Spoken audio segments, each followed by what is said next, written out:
What's up, everybody? Welcome to another week of Q&A. My video car.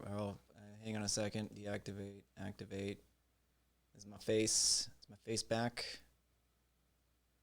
My camera seems to have stopped. Of course it does. Yay! There I am. Awesome. I don't know. It happens. Technical difficulties and such. So how is everybody doing this week? Let's go ahead and take a look at our chat. Brandon still says, going well. How is your week? Fantastic, man. Just working on the next Artist Tones video, which is proving to be pretty challenging, but I'm enjoying working on it at least. And hopefully I'll have that up in the next couple of weeks. I got some more content coming up, like how to process acoustic guitar DIs and microphones and stuff like that. As well as a couple of FAQ episodes I'm working on at the moment, but those will probably go up before the next Artist Tones. Anonymous 2000 says, good, man, awesome. Glad things are going good. Rousseau says, so far so good. Hi from New York City. How's it going, Rousseau? Good to see you here. Okay, so Galaxy Bulldozer says, hello, Steve. Hope you're doing well. I'm doing fantastic. Thank you. Thank you for asking. Could you make a special how to dial in heavy, clean bass tone with parallax? Yeah, I could definitely do that. What I'll probably end up doing is wrapping that up into a specific artist tones or something like that. So that way it's kind of like in context with, how to sound like this band or that band. If there's a specific artist that you want to try and emulate, and I am all for that. So if you could leave the artist you're thinking of kind of emulating, then in the comments I'll take a look at that, see, and add it to the list. Let's see, go through the chat. First name, last name says everything okay so far. Good, man. Good to hear. Bruno Longfield says pretty good so far. How you? Question mark. I'm fantastic. I'm a little tired. Stayed up pretty late last night, just farting around doing nothing of much consequence or importance, but playing some video games. As I haven't been able to do in a very long time. Okay, so this was a good question. Aaron Sittner asks, can I buy your plugin, put it on my USB stick, and use it for 2 PCs? Okay, and then Bruno Longfield kind of answered the question next. He said you can use it on 3 PCs without USB, but I did want to go through a little bit on how you would manage that. So let's go to here. I'm not going to sign into my account, obviously, but basically you have your iLock installed on your multiple PCs. You would have 3 activations. So basically all you would do is just drag and drop the license from this window. Yes. From this window over to the local desktop or whatever you're calling your laptop or your PC or whatever. So that way the license isn't deposited on your iLock. Like you can see that I have my iLock here. With all of my licenses. But if I wanted to, I could say take my Archetype Abasi, drag it over to my desktop, so that way I don't have to have my iLock plugged into my PC. I could then take my iLock over to my laptop on the corner and then have both instances running on the individual PCs. So that is how you would effectively do that. So, Ancient Mariner, what's up, dude? How's it going, man? And Galaxy Bulldozer, yeah, you do not pay for, so he asks, what about updates? Do I have to pay the full price again? No, updates are free. Updates are completely free. So you would just go to the Neural DSP download page and then, just download the updates. Your license is, when you purchase it, your license is perpetual. That means all of the updates are free. So, Aaron Sittner says, gonna buy the Pliny plugin tomorrow then. Nice, dude. That's always a good choice. I love the delay and reverb are probably my favorite delay and reverb that we've made thus far.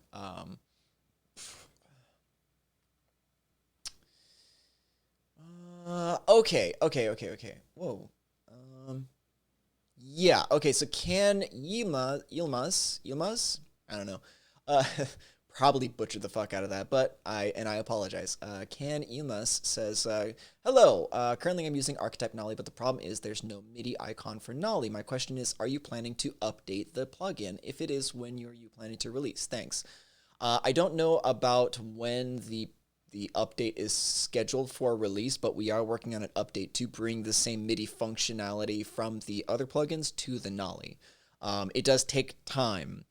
It does take a lot of troubleshooting, a lot of beta testing. So they are currently working on it. I don't know when the update is scheduled for release, but I know that they are getting close to a release time. So we all appreciate your guys' patience on that.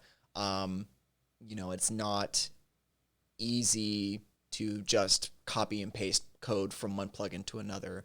Any code you enter into the plugins could change the entire sound of the plugin. So it's a matter of, bringing these things in and then like making sure that everything else is compatible with the previous versions and sounds exactly the same. So, but yeah, that is on its way. Just, be patient. We'll be right along, and it won't cost you a thing. So,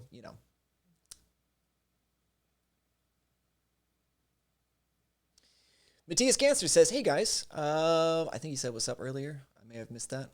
I don't know. What's up, dude? How's it going, Brett? He says, hey guys, things are going pretty good. Working on the mix for the competition. Neural DSP, have you seen Tyler Britton's new YouTube video? He's killing it, man. I don't know if I have, actually. I'll have to check that out at some point.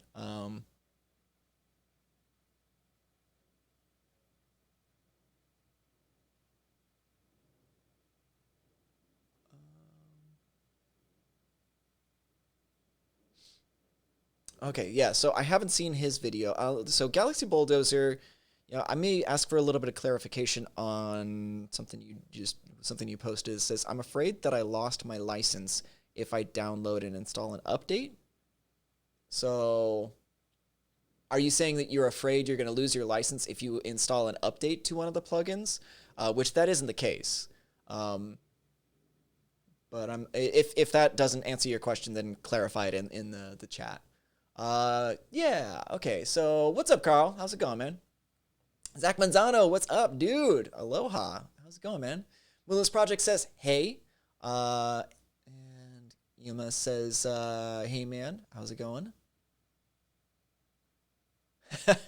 Michael D says, just working on a project for work while watching Neural.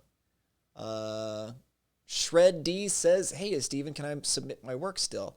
I left a link in the Facebook page. I think what I'm going to do is I'm just going to you guys post there, and then I'll follow up the following week because I actually have seven videos to get through today. So I'm going to take some time, do some Q&A, just chat with you guys, see, check in, see how everybody's doing, and then go through these videos I've kind of filtered out.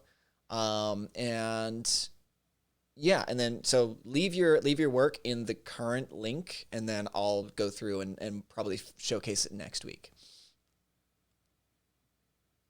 L. Von Badger puts up the guitar emoji. Nice consistency from last week. I like it. Brandon Sills, what's up, dude?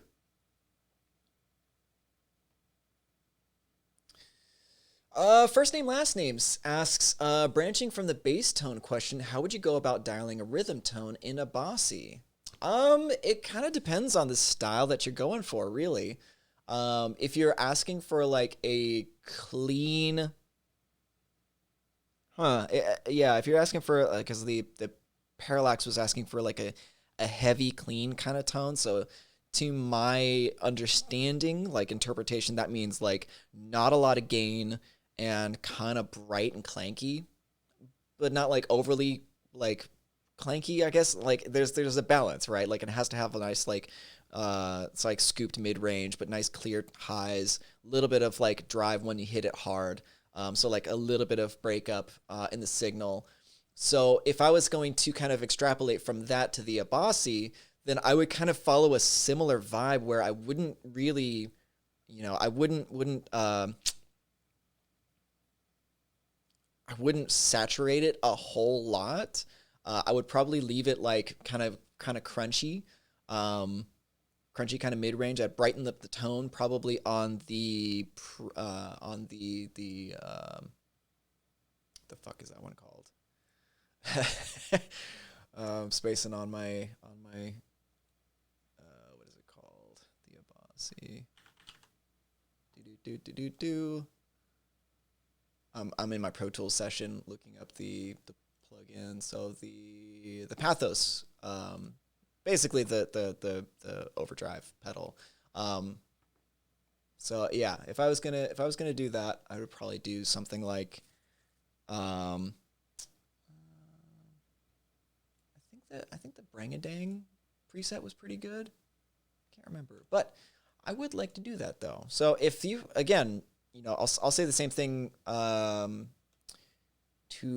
you, first name last name, as I did with, I think it was Galaxy Bulldozer. Yeah, if you have a band that you're thinking of specifically that you think that the Abasi would fit, then leave it in the comment section. Let me know.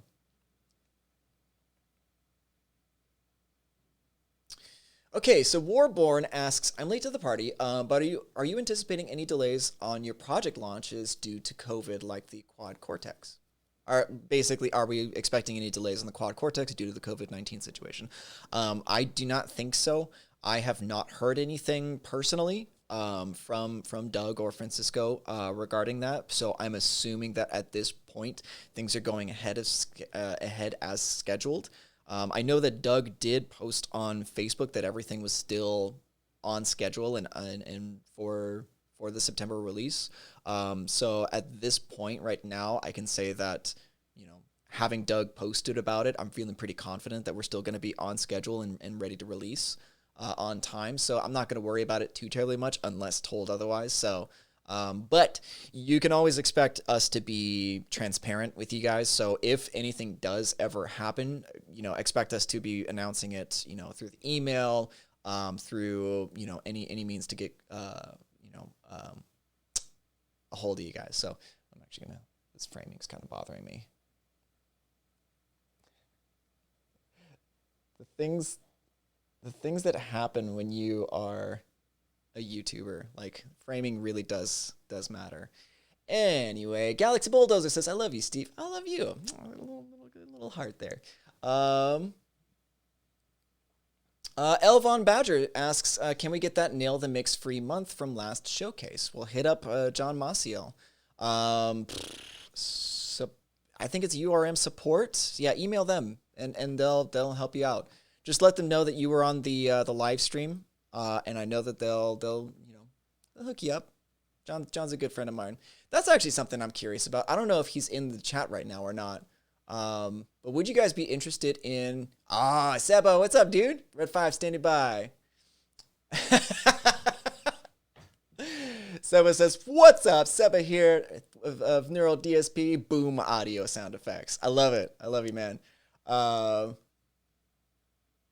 So back to my question I was just posing. So if you guys are interested in a Q&A with John, I haven't had a chance to hang out with him for a bit. So like, if we got on a live stream together, would you guys be interested in asking him some questions about either the URM, mixing, career advice? Like, if that's something that you're curious about, let me know. He's a good dude to talk to, and he's a good dude to ask questions of, because he's not really going to spare you any details. Like, he is he's not a bullshitter. So if you guys are interested in that, let me know. I might try to hook that up for next week if he is down. Philips says, hey, Steve. What's up, dude? Kendall James, what's up, guys? Working on a solo for the Rift competition. Hope everyone is safe. Man, good to hear from you, brother. Hope you're doing well also. I'm stoked to see how many people are going to be submitting for this. It's going to be interesting. Okay, cool. Galaxy Bulldozer says, thank you, Steve. That was the right answer in regards to losing the license if he downloads and updates the plugin. So yeah, awesome. Glad I was able to help. Tyler Britton, what's up, dude? How's it going? Let's see. So Brandon Sills says, gotta say, NTS and Nameless have made my two guitars sound better than my last guitar sounded, even with Plini or Nolly. Awesome, dude. Honestly, Nameless and NTS are such good plugins. And they both have very, very different styles, which I really, really like. I generally go for the nameless if I'm trying to recreate like a Marshall or a modded Marshall kind of tone, and then the NTS is really great with that like silky saturation that like mesas are kind of known for. Um, if you like those two, check out the Omega, the Granifier. That one is so dope. Especially because you can change out the power tubes from like EL34s to the 6L6s, so you can kind of switch between the more Marshall-y kind of tone and the Mesa sort of tone in one plugin. So I think that one's pretty dope.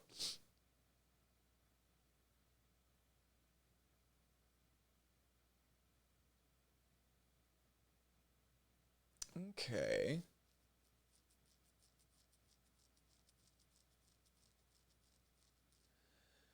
Okay, so I am or 666 says how to dial in good distorted bass sounds with parallax for basses with very high output. The mids and highs get very hissy fast. What to do about it? Basses Spectre, double EMG humbuckers. Okay. Um, so yeah, I know exactly what you're talking about. Like it's just as simple as pulling back the input gain.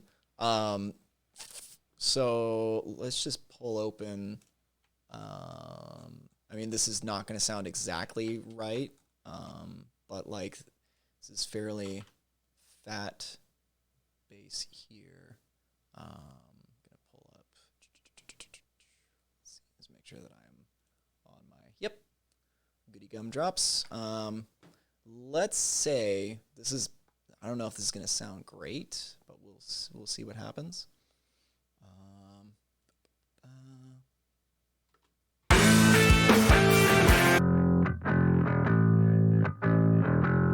Okay, so you guys can hear that. Okay.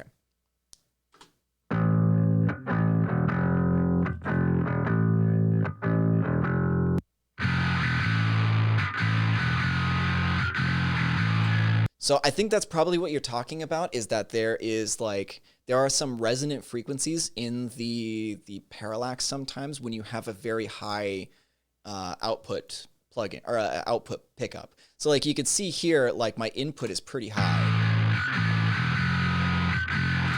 right? So that's like not, I'm not happy with that. So like first and foremost, you could always pull back the mid and high drive, right?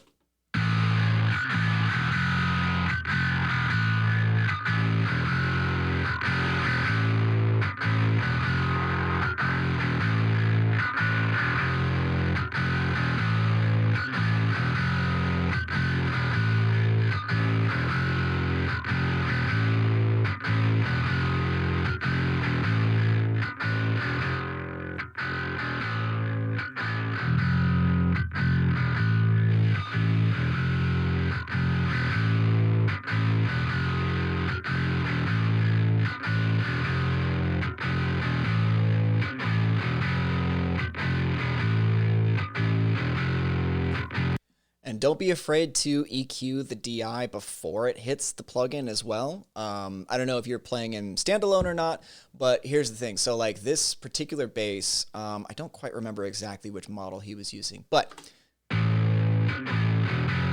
you can see in like that 1470 hertz area, it's like very, very spiky.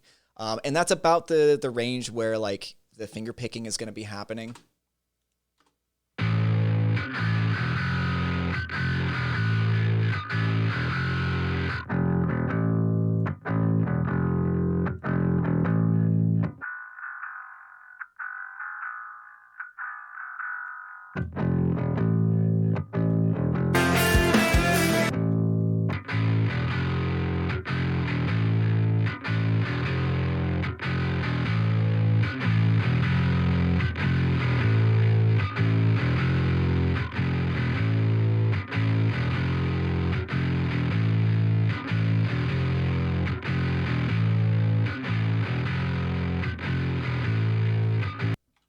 Yeah, so that's kind of the way that I would go about it. So like adjusting the input to make sure that your drive is hitting the signal correctly, but also like not being afraid to EQ the DI before it actually hits your processing. So I would say that that's a pretty good way to go about it.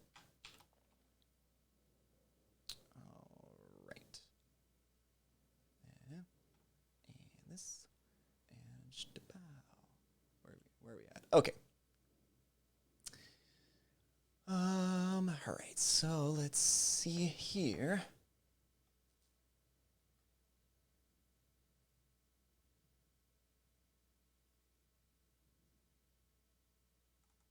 Okay.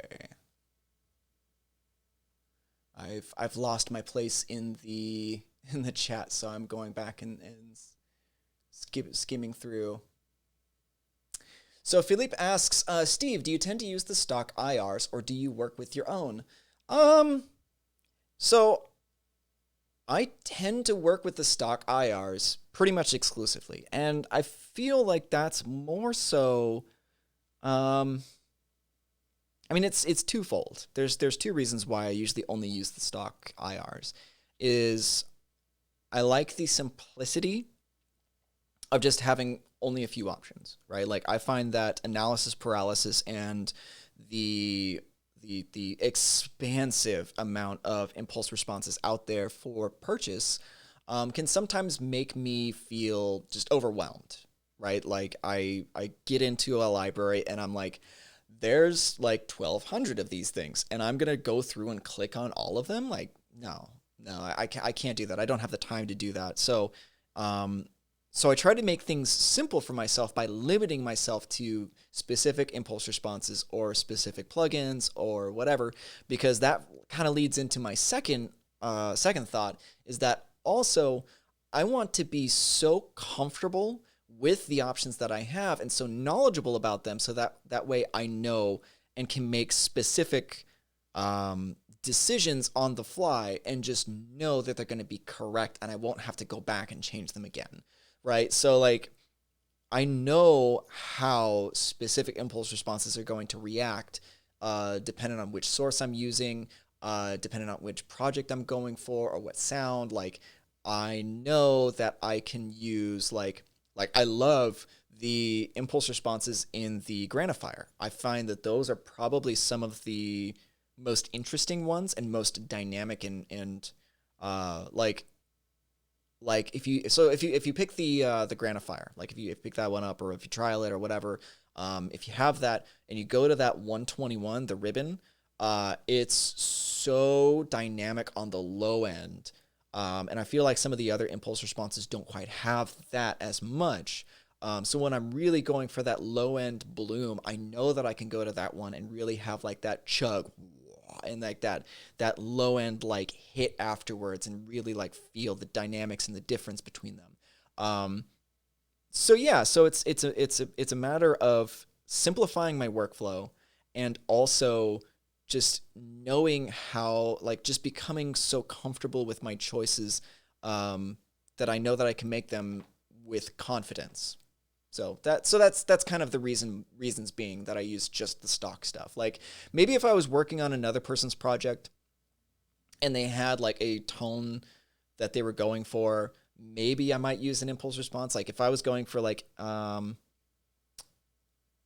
if I had somebody who was paying me to produce their album or whatever, and they gave me DIs and they said, I want that tone that they got on this album and this song, and they were using this cabinet and this microphone and this, whatever. They had like the specifics down.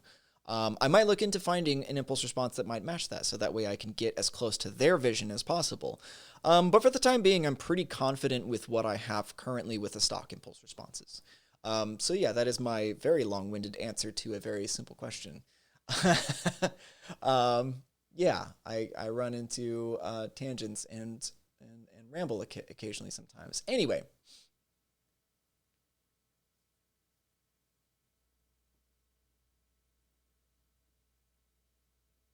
Moonless Project. Okay, so dude, seriously, dude, sorry, I think I'm too stupid. I'm a bit new to the community. You're not too stupid.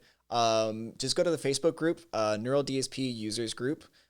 Click to request to join. One of our admins should probably hit you up at some point or approve it at some point, if you're not already a part of that. And go into the Neural DSP Users Group Facebook group. I've left a link there announcing today's live stream, and then just leave a link in the comment section. If you need to find me, there's a little search bar that you can search the group specifically for my name, and then just search me up and leave the link.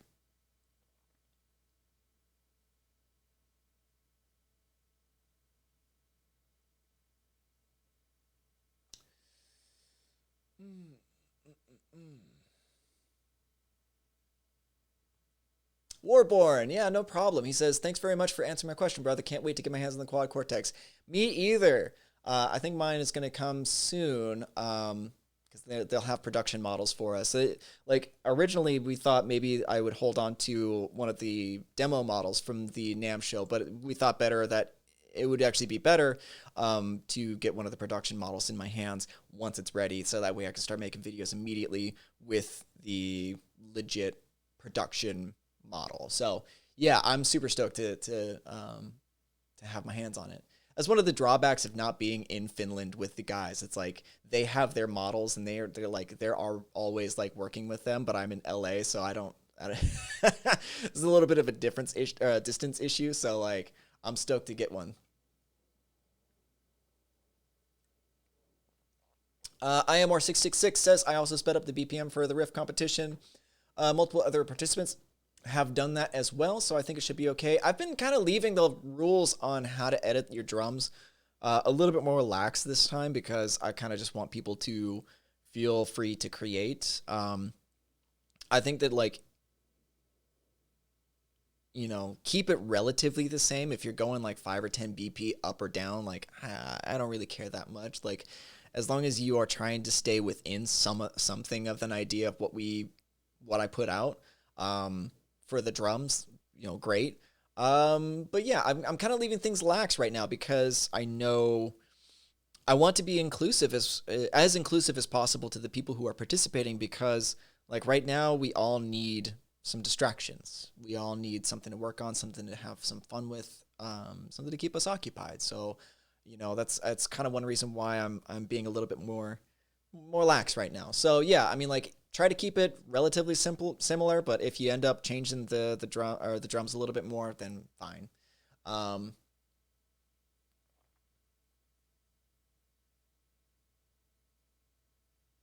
yeah, Michael Lazaratos. Michael says, "Hey Steven, I'm about to purchase my first plugins after the trials. I love Nameless for gnarly raw gain. Nolly is a general powerhouse, jack of all trades. And Pliny for the ambient feel. It's so inspiring for writing music, but lacks the high gain. Can't really decide. Maybe I'll take them all in the end, dude. I mean, I would. I mean, if I didn't work for Neural DSP, I would want all of these tools in my toolbox, because they're amazing. Um, but you say that the Pliny for ambient feel, it's so inspiring for writing music, but lacks the high gain. I would actually say that the high gain, if you dial in the high gain right, it can really, really get some good chunkiness to it. Um, yeah, I think I think okay. So I did an artist tone on Mastodon, and I also did an artist tone on it was Alice in Chains. I think those two I used the high gain on the Pliny to dial in some rhythm tones. So check those out. See what you think.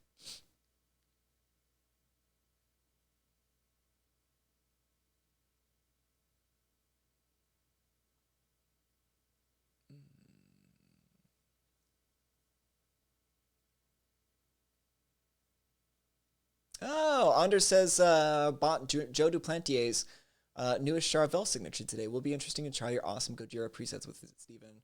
Awesome, dude. Fantastic. I'm super stoked to hear her. If you record anything, put it up in the Facebook group and tag me.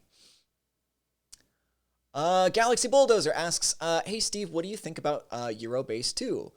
I use it a lot. I use it. I've used it so much.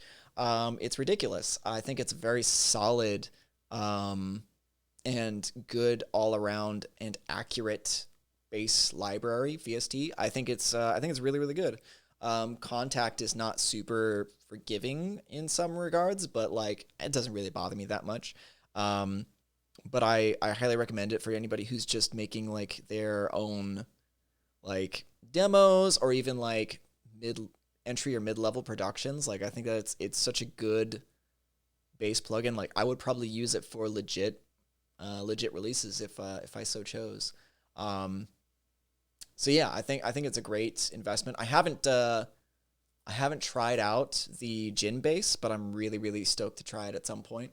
But I like it. I really really do. I actually used it for the the Opeth artist tones video as well. So like between like using it between like, you know, rock and metal is very, very easy to do. As long as you just EQ the DI into your like dark glass or parallax, like you can get some really, really great and flexible tones out of it. So yeah, I like it.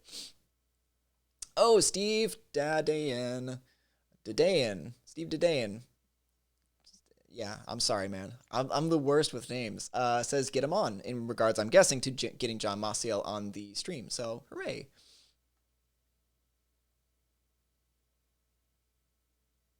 Brandon Sill says, I need to work on the solo. Damn my procrastination. I feel that, man. That's why I gave everybody a couple of additional weeks. Let's see. Should probably go through the videos very soon. Let me just scroll down to the last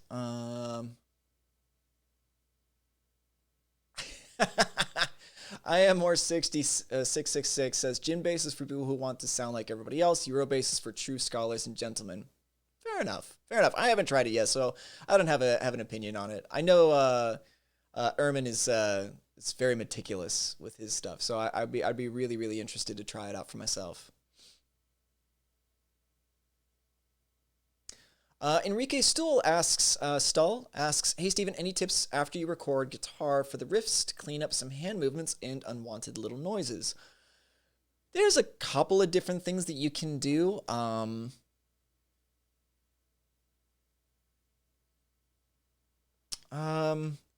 can't really get into it super right now. Like, so there's a couple of different things that you can do. You can use like a de-esser or a dynamic EQ to dip out like the little squawky frequencies. Something that some people do. I'll just show you. Let's see.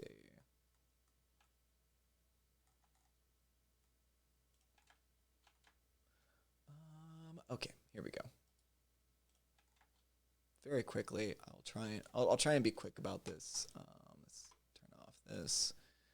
Turn off that. Make sure that my framing's correct. It's not. There we are. Hello. Let's get rid of this. Let's get rid of this and this. All right. Oh yeah, and get rid of comments. Okay, so you guys can see that. So let's say that I had this guitar here. Let me.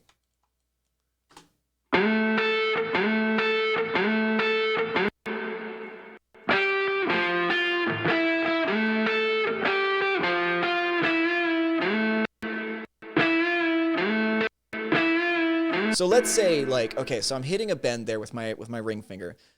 Doom ba ba, like, so I'm taking my ring finger and moving it. So let's say like my first finger squawks on the way back up to the higher note that just follows it.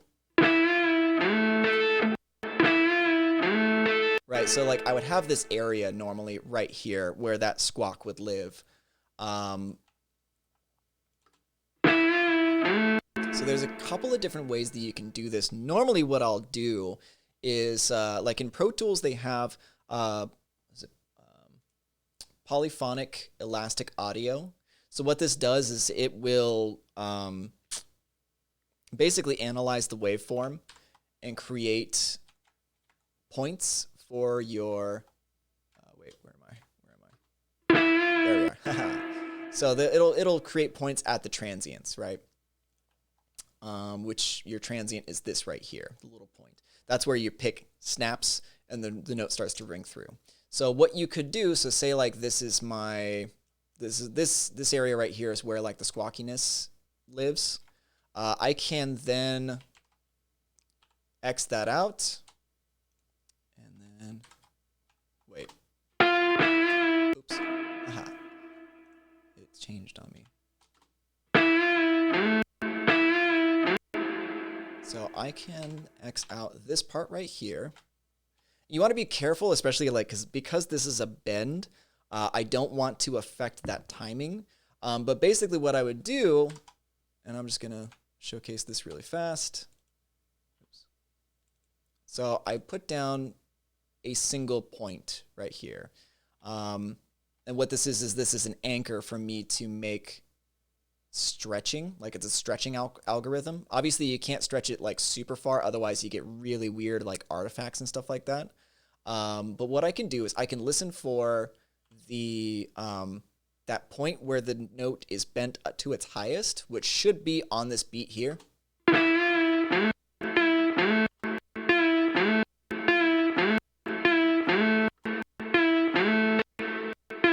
Right, and you can actually kind of see in the waveform very, very subtly, like right here, that that's where my finger gets to its highest to bend the note up a half step to the next point. So then I can take this, stretch it,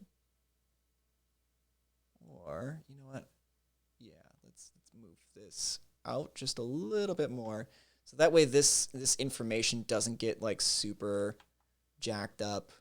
So then we can crossfade it. So this is one way you can do it. Right, that sounded very natural actually. I don't know if you can hear this actually. Hang on. This is going to sound weird. Great, so you all heard that.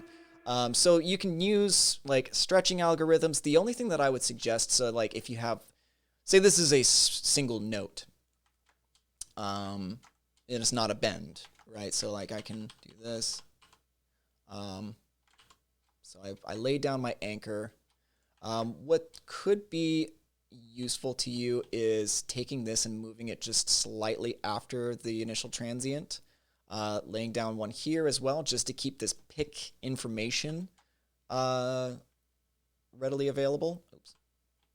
So I'm going to lay this down again, bring this over. So what it does is like, what happens is when you time stretch a pick transient, it sounds kind of funky. So you want to really preserve that pick transient no matter what.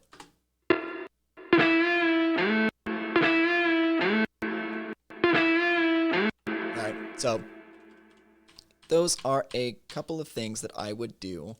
You could also try, you know, getting takes from different parts of your takes from different parts of your recording as well. So you know, there's a couple of different things you could do, but that generally is what I will do. Now I record in 48 kilohertz sample rate.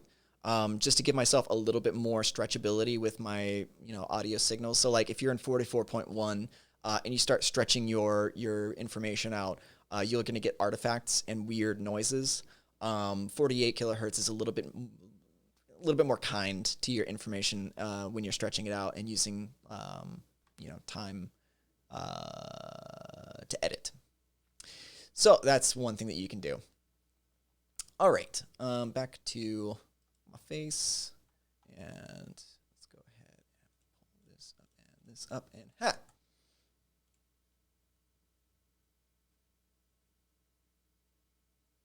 Okay, so let's go through.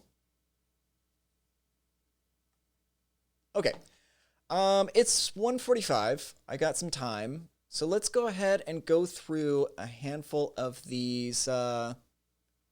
Yeah, no problem. Elphone Badger says, "Wow, nice info, kilohertz." Yeah, no worries, dude. Well, what it is like the sample rate is like how many times a second it's sampling the audio, building, you know, the frequencies that the signal is being of the signal that's being captured. And what happens is like when you stretch it out, there's more information to stretch out. So yeah, you're gonna have a little bit easier way of editing when you use that like polyphonic or time stretching and stuff like that. So like you're gonna get more artifacts if you use a lower res.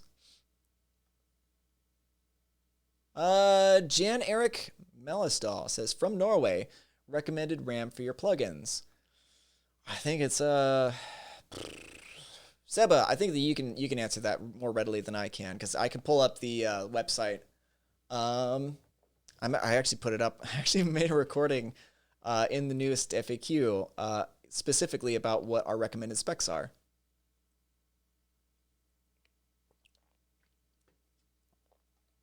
All right. Let's just check real quick.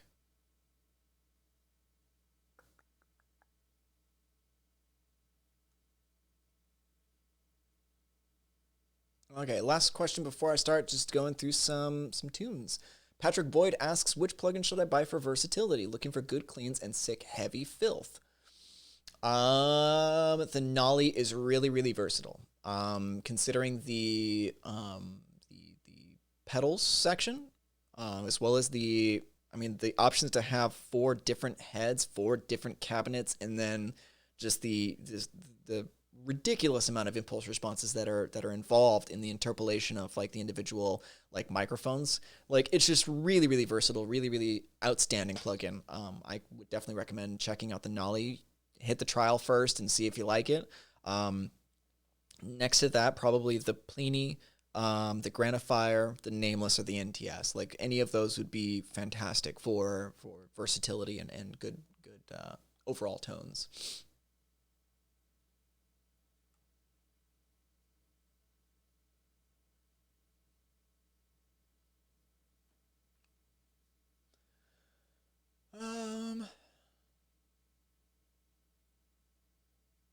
Jan Eric also asks Parallax versus Dark Glass. Why not both? So I find that the Dark Glass does a little bit better with more vintage tones. The VDU setting is really, really great for getting a nice warm bass tone out of it. Whereas you could do the same with some stretching on the Parallax. Like if you really tried, you could get some really good tones out of the Parallax for some rock tones. But I find that the VDU is just like a set it and forget it sort of thing where like I just have to click a button and immediately it's just like bam, rock tone. So generally that's my go-to is that's my go-to. Enrique asks, what's your Instagram name? Gonna add you if okay. For sure, yeah, go and follow me there. My Instagram handle is TheRealStevesy, and it's Steve Zee. So, yeah, that's my Instagram. If you guys want to follow me there, I updated it occasionally. You know, I do mostly Instagram stories. But yeah.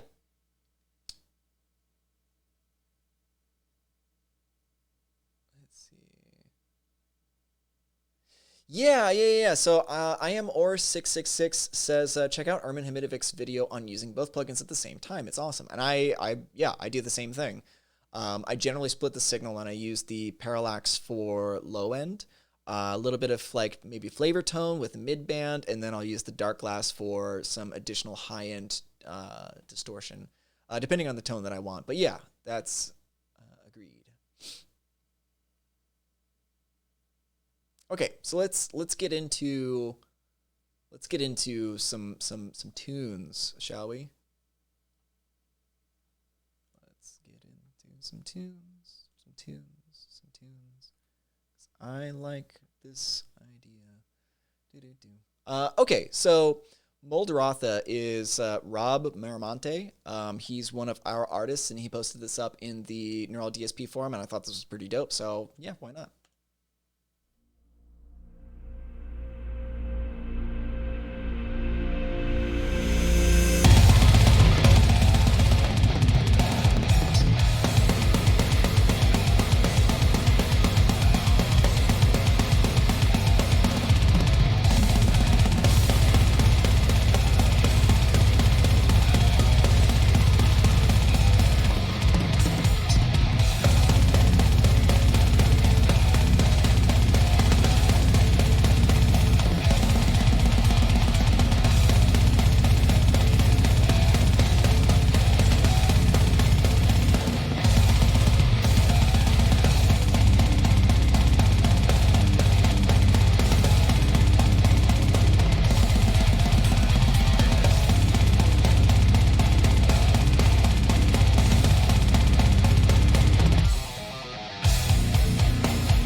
badass. I love it.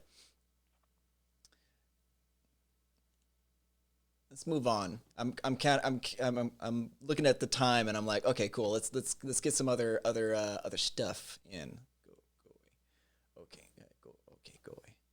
Okay. Notifications. Adrian Gonzalez put this up in the Neural DSP forum, and I thought this was pretty awesome. So yeah, let's go ahead and listen. Yeah. So okay, yeah, Tachykoma, what's up, dude? Good to see you again. It says all I hear is drums. Yeah, no, the drums are pretty present in that mix, but you know, it's all good.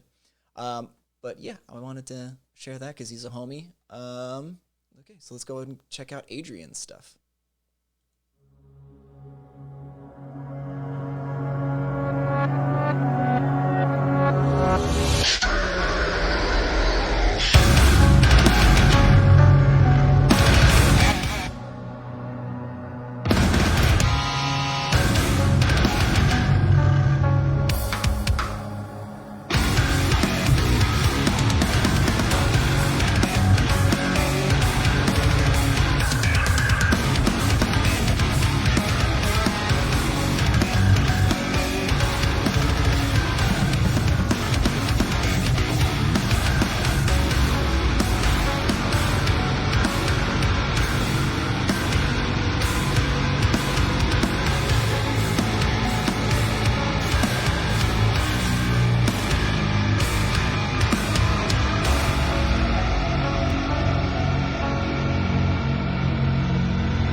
That was awesome. I don't know if it's the format that I've been like working on so much recently, but I like really appreciate minute long songs. Just like you get in, you get out, you say what you need to, and then it's done. Like I feel like there are some people who like you take a band like Animals as Leaders, they have so much to say in like 4 or 5 minutes that it's like great, awesome. But like for me personally, like I love when somebody could just go in, write a really strong piece, and then like just be like, nope, that's it, you're good. Because I would rather have like a minute of audio and want to listen to that minute over and over again than like kind of drag through like 5 minutes of like, all right, cool, we get it. Sweet, it's cool. All right, yeah. Itai 617 says, I love that piece of foam near the nut. Yeah, dude. I'm usually a blue painter's tape kind of guy, or occasionally I'll use my little groove gear. But yeah. Yeah, Steve says drums sounded great too. Yeah, agreed.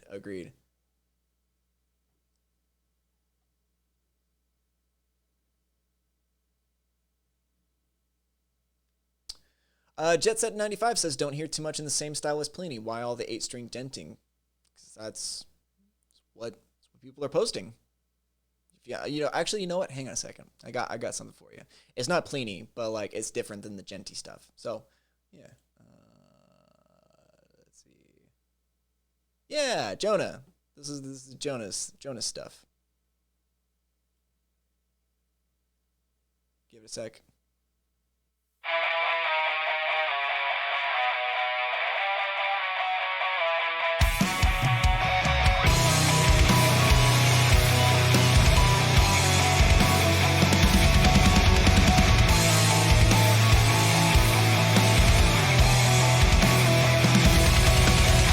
Came in from a rainy Thursday on the avenue. Thought I heard talk.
That was awesome.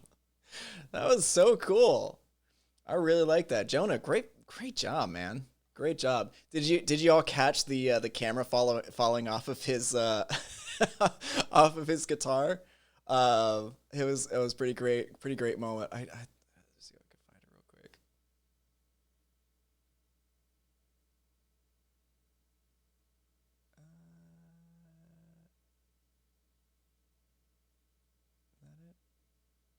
Yeah, there it is.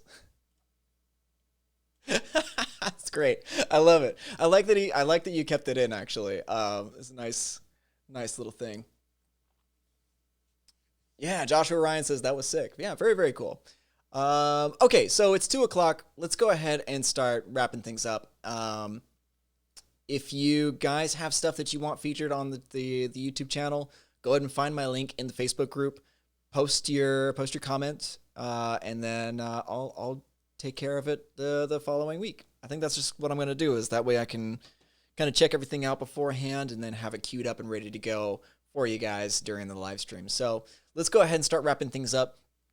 If you guys got any final questions you'd like, I see some people asking for an archetype Townsend. I think that'd be pretty dope. I love Devin Townsend. If anybody of you guys like know Devin Townsend, like Strapping Young Lad was like the band that got me into metal. Like there was 3 bands.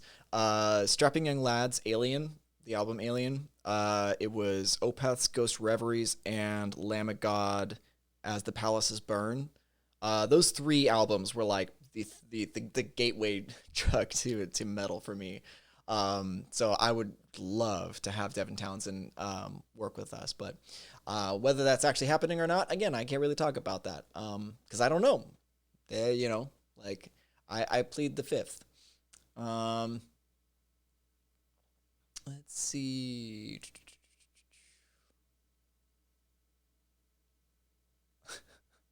Taki Koma says Facebook. Pfft, I'm not 80. Do they use Facebook? I don't know. Facebook is so weird nowadays. I hardly pay attention to it, even though I'm on it like daily. Um,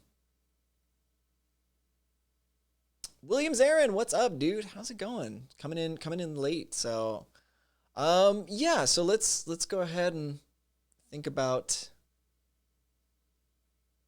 Yeah. Taiki Koma says that as the Palaces Burns was produced by Devin Townsend as well. Yeah, no, he's got a litany of work that I can only hope to aspire to at some point. Like he just is so prolific with his music, and has such a varied like palette of sounds attached to his name that it's just so cool. I really respect him, and I really like what he does. Itai says, on what post do I share my cover? If you go into the Facebook group, you'll see I announced the live stream, today's live stream in there. So just put it there, and I'll find it next week. Yeah. Matthias Ganser says, still waiting for that Russian Circles guitar and bass artist tone vid. I would love to do that. I think I might. You've kind of reminded me. I think I might pull that into the next handful that I'm going to work on. So I actually have like 4 on my plate currently, that are like in various stages of production.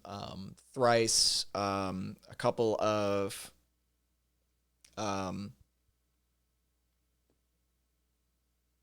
Bring Me the Horizon. I don't know why I spaced on that. A couple of buried Bring Me the Horizon tunes, and something else. Anyway, I'm spacing out. Yeah. Why don't we just call it there? Yeah, we'll go ahead and call it there. So I want to thank you guys for hanging out with me on a weekly basis. I really look forward to this time I get to spend with you guys. I really enjoy talking with you and connecting with you. So, Calston, you've asked this a couple of times. So any chance of the preset sharing inside the plugins themselves? The Unity website is not very active, although it has some nice content there. I'm not sure. So you mentioned something about dodging questions. I generally dodge questions when I just don't have enough information personally to answer them. So yeah, take that how you will. But yeah, we'll see if that actually happens or not. I Don't know. Um,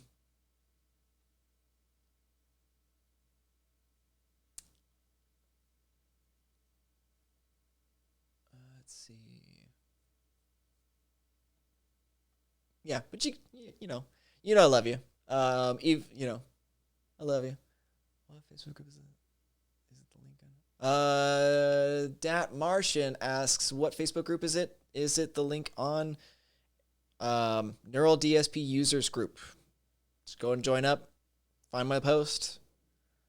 It's if you go to any of my YouTube videos on the Neural DSP page, in the description, there's a link to it if you can't find it for some reason. But if you search in Facebook Neural DSP users group, it's bound to come up for sure. Calston, is my pleasure, dude. Calston says, thanks, man, and thanks for all the cool content you put out there. It really helps noobs like myself. Man, that's why I'm doing it. Like, I really, really enjoy being able to help everybody else kind of realize what they want to do, like realize their dreams. I am not that much farther along in my own journey, honestly. Like, I've been at this for probably better part of like 2 years, almost 3, maybe.